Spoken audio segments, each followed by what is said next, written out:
مولانا زبیر فلاحی آج ہمارے سامنے حاضر ہے۔ ناندیڑ میں جیسا کہ آپ سبھی جانتے ہیں فتنہ شکیل بن حنیف موجود ہے اور اس کے لوگ یہاں پر کام کر رہے ہیں۔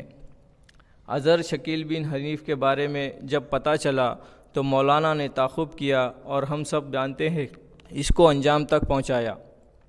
تو حضرت آپ سے میرا پہلا سوال ہے کہ فتنہ شکیل بن حنیف کے بارے میں ہمیں بتائیں۔ وعلیکم السلام ورحمۃ اللہ وبرکاتہ۔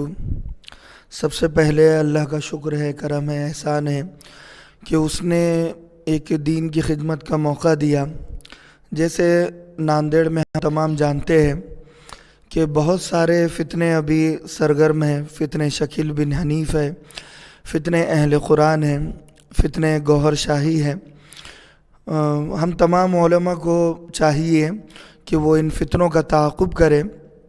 فتنہ شکیل بن حنیف یہ دربھنگہ بہار اور گاؤں عثمان پور کا رہنے والا تھا۔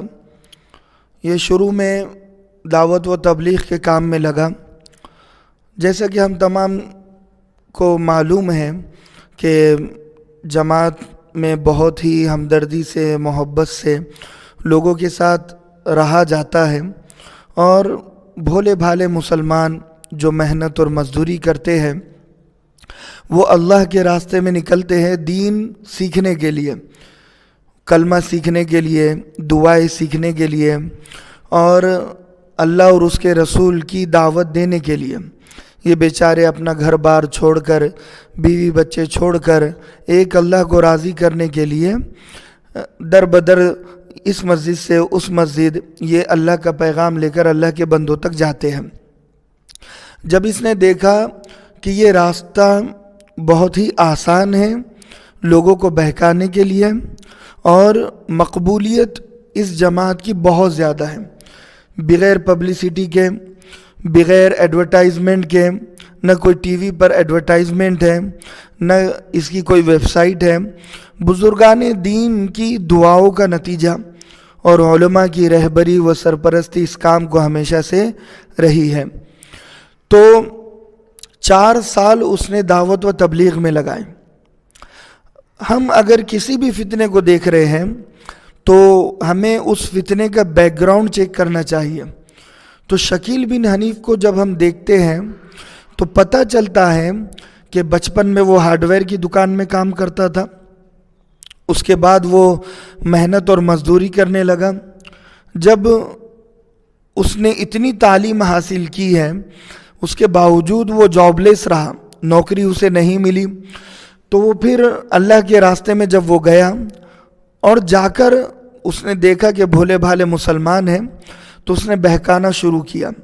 جیسا کہ ایک مشہور جملہ ہے کہ قیامت کے قریب حضرت عیسیٰ علیہ السلام امتی بن کر آئیں گے۔ اس نے اس جملے کو پکڑا اور وہ یہ کہنے لگا کہ حضرت عیسیٰ علیہ السلام آسمان سے نازل نہیں ہوگے، بلکہ وہ آئیں گے کسی اور روپ میں، کسی اور جسم کے ساتھ۔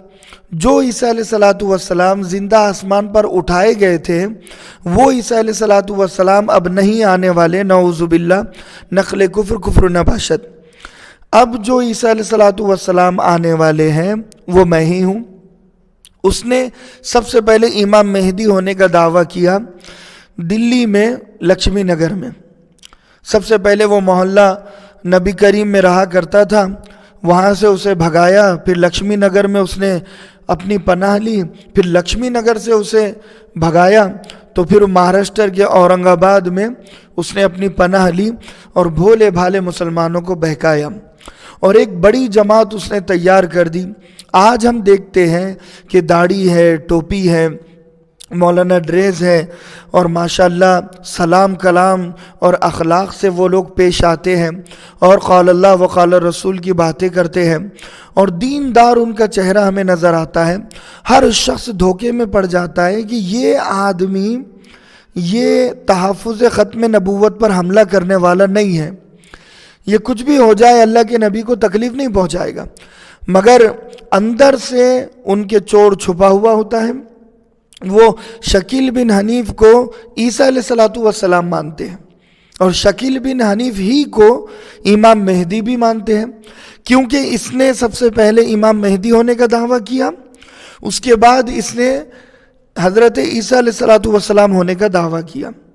جب ایک پوری جماعت اس کی تیار ہو گئی تو اس نے پولیس پروٹیکشن لے لی، اور اسے قادیانیوں کا بھی سپورٹ ہے۔ باضابطہ قادیانی جماعت کو جیسے لندن سے سپورٹیبل سسٹم ہے اور بیرون ممالک اسے سپورٹ کر رہے ہیں، بالکل ایسے ہی شکیل بن حنیف کی جماعت کو سپورٹ کیا جا رہا ہے۔ تو میری گزارش یہ ہے کہ یہ شکیل بن حنیف کا فتنہ کوئی معمولی فتنہ نہیں ہے، یہ ہم میں گھس کر، ہمارے بھیس میں رہ کر، ہم میں گھس کر یہ لوگوں کو دھوکہ دیتے ہیں۔ جیسے اللہ کے نبی کے زمانے میں نبی کے پیچھے نماز منافقین پڑھتے تھے مگر دل میں دشمنی تھی، بالکل ایسے ہی یہ ہمارے امام کے پیچھے نماز پڑھتے ہیں مگر یہ علماء سے دشمنی کرتے ہیں، علماء کو دشمن کہتے ہیں، علماء کو کہتے ہیں کہ یہ صحیح دین پیش نہیں کر رہے ہیں۔ تو یہ ہے، یہ جب بھی کسی ساتھی سے ملے گے مسجد میں، بھولے بھالے نوجوانوں کو دیکھیں گے کہ پابندی سے نماز کے لیے آ رہا ہے، اب اس سے دوستی بڑھائیں گے، پہلے چائے پانی سے بات شروع ہوگی، پھر اس کے بعد دھیرے دھیرے دوستی جب گہری ہو جائے گی تو کہیں گے کہ یار حالات بہت خراب ہیں اور مہنگائی ہو چکی ہے اور قیامت بالکل قریب ہے اور بے حیائی، بے شرمی، بے غیرتی ہو چکی ہے، اب تو قیامت آنے والی ہے۔ اور وہ کہتے ہیں کہ امریکہ اور فرانس سے دجال ہے، امریکہ کا کا اور فرانس کا فر، یہ کافر، یہ دجال ہے۔ تو جب امریکہ اور فرانس دجال ہے تو اب امام مہدی کو بھی آنا چاہیے۔ اور وہ یاجوج ماجوج چائنا کو کہتے ہیں، یہ چائنا یاجوج اور ماجوج ہے، ان کی نظر میں یاجوج ماجوج بھی آ گئے اور دجال بھی آ گئے۔ یہ دجال کوئی انسان کو نہیں مانتے، یہ بلکہ دجال ٹیکنالوجی کو اور دجال ایک ملک کو اور دجال ایک سسٹم کو کہتے ہیں۔ تو ان کی یہاں پر غلطی ہے، اور یہ جیسے ایک عام مسلمان ہے، اسے دجال کے بارے میں پتہ نہیں ہوتا، یاجوج ماجوج کے بارے میں پتہ نہیں ہوتا، اور اسے یہ بھی پتہ نہیں ہوتا کہ امام مہدی کون ہے، اسے یہ بھی پتہ نہیں ہوتا کہ حضرت عیسیٰ علیہ السلام کون ہے۔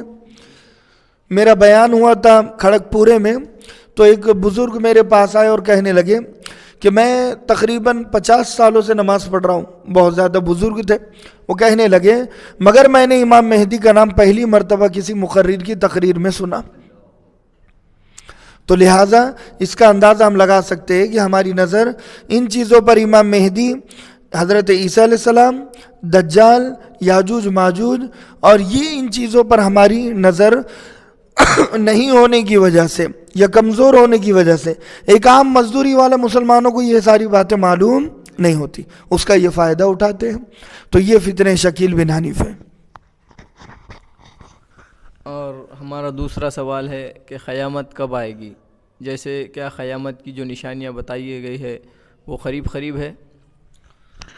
قیامت کا ذکر جب بھی قرآن مجید میں آیا تو اللہ تبارک و تعالیٰ نے ہمیشہ قیامت کو قریب بتایا، بلکہ ان قریب بتایا، بلکہ آگے یہ بتایا اقتربت الساعۃ وانشق القمر الیہ یرد علم الساعہ، کہ جب بھی تم سے قرآن کے بارے میں سوال کیا جائے تو آپ یہ کہو کہ الی ربک منتہاہا، اللہ جانتا ہے۔ تو لہٰذا قیامت کب آئے گی یہ تو ہم نہیں کہہ سکتے، لیکن ہاں قیامت کی نشانیوں کو مد نظر رکھتے ہوئے ہم قیامت کا اندازہ لگا سکتے ہیں۔ جیسے کوئی یقین سے یہ نہیں کہہ سکتا کہ کون کب مرے گا، مگر کچھ نشانی اور علامتوں کی بنیاد